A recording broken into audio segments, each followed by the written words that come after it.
Hi friends, this is Caitlin. Welcome back to my channel, or welcome if this is your first time. I am excited to announce this is the first video of my 2024 Halloween series. So you might have seen there were other fall and Halloweenish videos that have been out before now this year, but it is the first full weekend in September, and so in my mind it is officially spooky season. So I am so excited. My order from Lawn Fawn came and I could not wait to get these open. So we're going to be making a really fun and colorful Halloween card with the Build a Cauldron die set and the Spider Web's background stamps. So we're going to be using this stamp, or not stamps, stencils.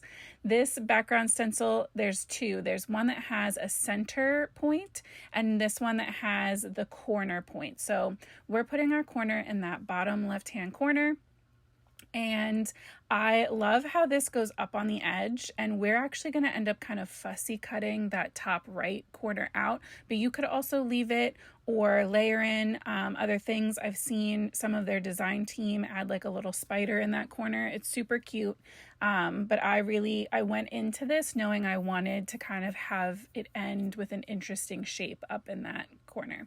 So I wanted to go more colorful for this card, and so I'm starting with Villainous Potion on that bottom corner and then blending that into Wilted Violet. This is going to start creating some fun Halloween vibes, but we're going to change it up just a little bit. I'm adding in Picked Raspberry, right? That's what that one is, to be the blend between my purple and my orange. I don't know about you. I know it's a little bit of a controversial topic, but I love Pinkoween, and I think that something like this where you're bringing in that heavy like purple and we'll add in a lot of black, the little hint of pink is just really fun. To me, it just looks like fun, vibrant Halloween. So don't worry though, if you are a Halloween purist, I will have videos for that coming up as well as very elegant Halloween. I have a video coming out tomorrow on Sunday, September 8th, and that'll be more of an elegant grown-up Halloween, if that's your jam. I love all Halloween, so all versions and colors and anything that's involved with fall and spooky or even cutesy Halloween, I am here for.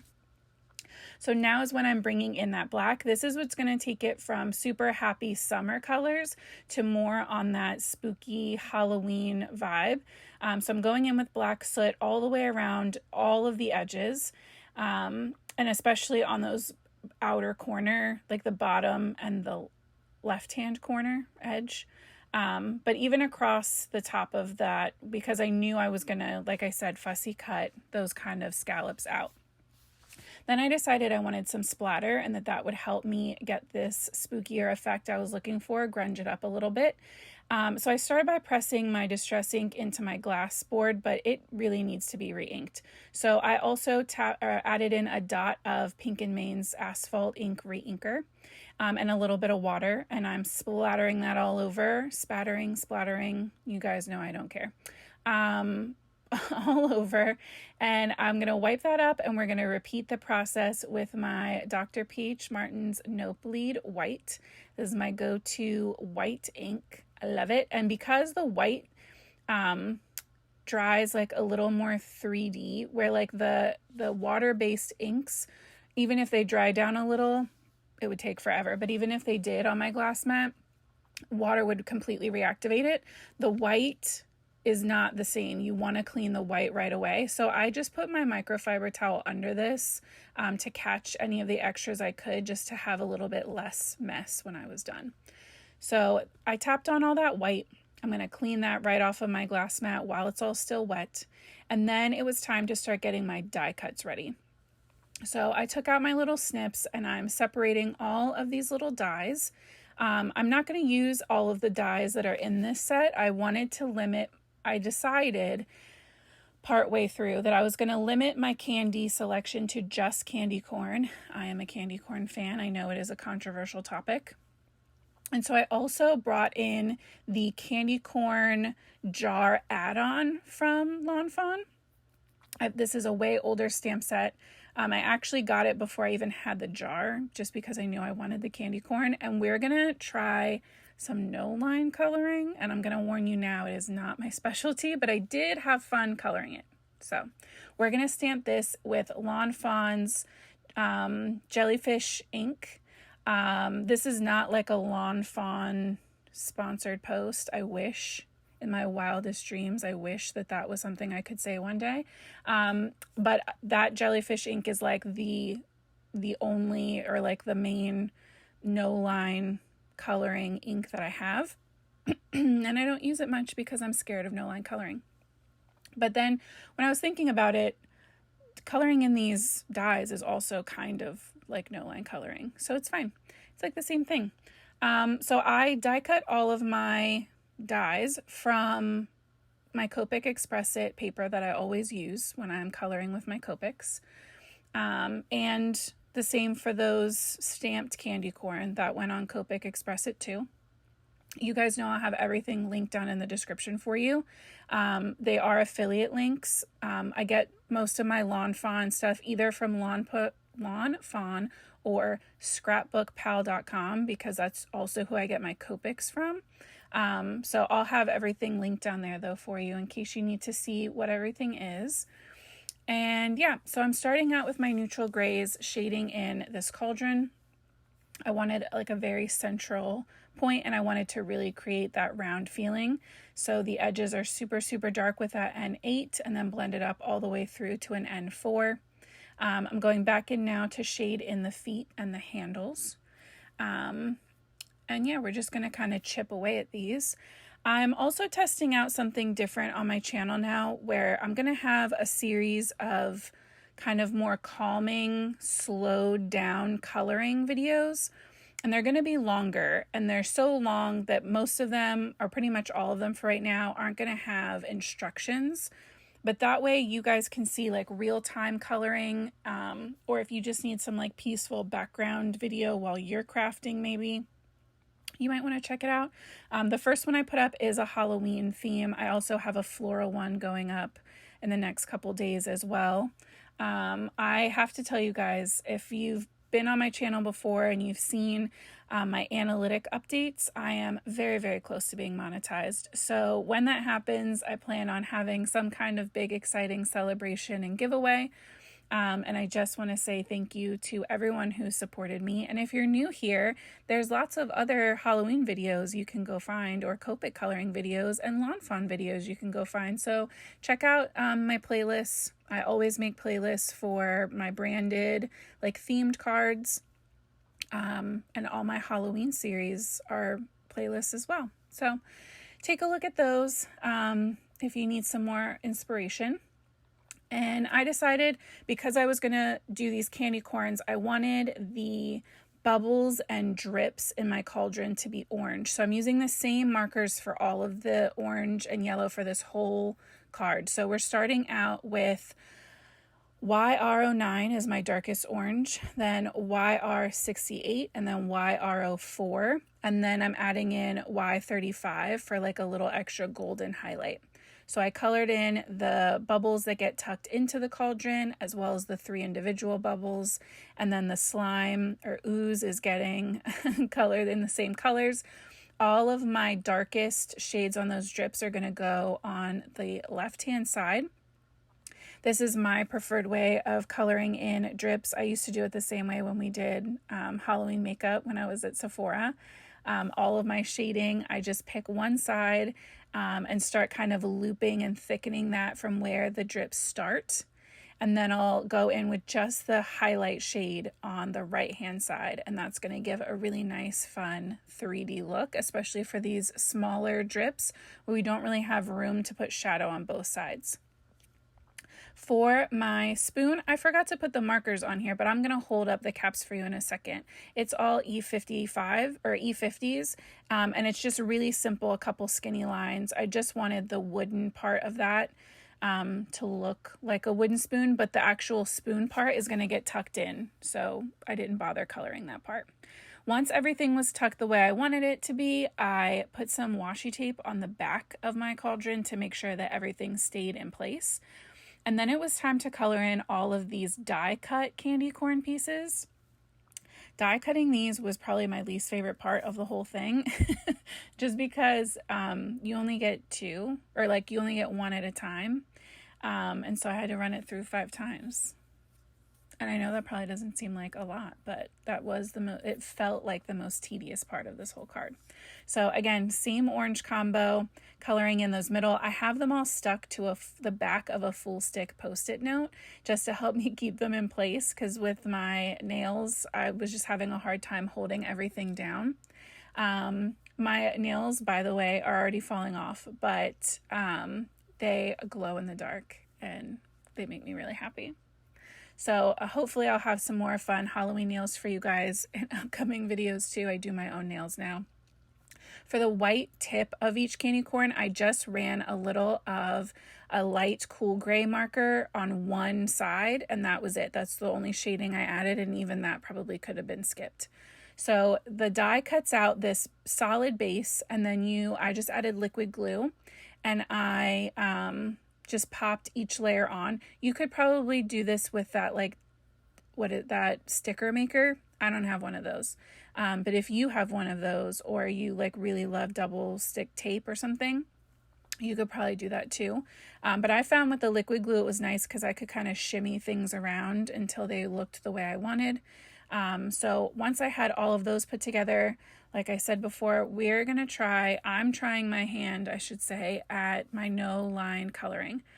So I kind of just picked a side of each of these candy corn where I wanted my shadow to be. I tried to make it where one overlapped another, but I just knew I didn't want the darkest color of the same, like I didn't want a dark yellow next to a dark yellow.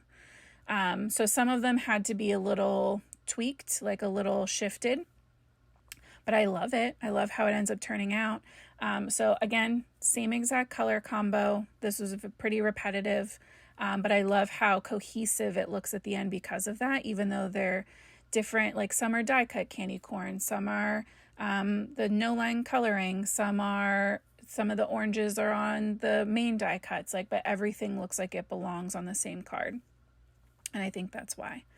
So I did go in with more cool grays for these. I grabbed a C2 and a C1, and then I'm also going to go back in with that C2 and kind of just add a little bit of shadow between those candy corn pieces. So keep that in mind. And look, boom, that fast. Now they're all colored. Oh my goodness. I die cut that with the coordinating die that goes with that tiny stamp set. And then it was going to be time to start assembling everything, which is my favorite part of this whole process. It's like watching all your hard work pay off, right? So I'm going to fussy cut, like I said, that top corner, and I just left a little bit of that white gap so that it was about the same width as the spider web stencil lines, but I didn't really overthink that. I added some of my Tombow mono adhesive on the back and popped that right onto my black card base. So this is an A2 5.5 by 4.25 card. My spiderweb panel was trimmed down to 5.25 by 4. So we get that nice little skinny black border all the way around. Instead of no line coloring 2 of those candy corn stacks, I just did 1 and then cut it in half. There was no way I was doing that a second time. I was not going through that whole coloring process twice. So I cut it in half and just tucked each half on either side of that cauldron, and now it looks like we have so much, and I didn't have to color 2 because this no line coloring went a lot better than I thought it was going to, but that doesn't mean that it's my new favorite thing to do. So those got added with liquid glue, and then my whole cauldron and bubbles and everything are going to get added with foam tape, although I am going to add a dot of liquid glue to the spoon end so that it kind of lays against the card and I won't have to worry about getting bent or smushed or anything weird in the mail. So that went into place next, and then I popped up all of the tiny die cut candy corn around and in the cauldron with these teeny tiny little squares from Simon Says Stamp. These are the black ones, but you could do the white ones. It doesn't really matter. I just grabbed whatever came out of the container I keep them in first. I did tuck some, like I said, around my candy corn pile, as well as in some of the little slits that the die cuts out for you in the cauldron bubbles, and I just thought that was so cute. So I have one kind of coming out of the top, one's coming right from the lip of the cauldron, and then the bubbles over there to the left have a little slice in them too. So we're going to tuck that last one right in there, just so it looks like it's boiling out and overflowing candy corn out onto the floor. Then those little bubbles are going to get attached right above it. And then putting these bubbles on made me realize that I really wanted these to be shiny. And then I was like, well, I can't just make the bubbles shiny. So we're adding Pink and Main's Touch of Gloss to the bubbles, and all the way across the slime ooze at the bottom. And then I'm going to also add like little U-shaped or N-shaped little curves of that across the like bubbles in the cauldron as well. So at the end, I'll show you once it's dry, the really pretty shine that we get from that. I was trying to figure out how I was going to put a sentiment on this card because I wanted it to be legible over all of the colors and the stencil lines. So I decided to make myself a candy corn sentiment. So one of the sentiments that's in that little candy corn stamp set is I love you more than candy corn. And there's another part that says, and that's a lot, which is really cute, but I didn't have room for that. I probably could have, but it's fine. So I'm taking 3 different embossing powders, and I am embossing each section a different color. So we get a candy corn themed sentiment. So I did all 3 are from Pink and Main. We have the white is frosting and does not have glitter. The yellow is Ray of Sunshine, and that is glittery. And then the orange is also glittery, and that is Sherbet. And again, those will all be linked down there for you. Yep. And then the Pink and Main, like super thin banner dies fit these perfectly.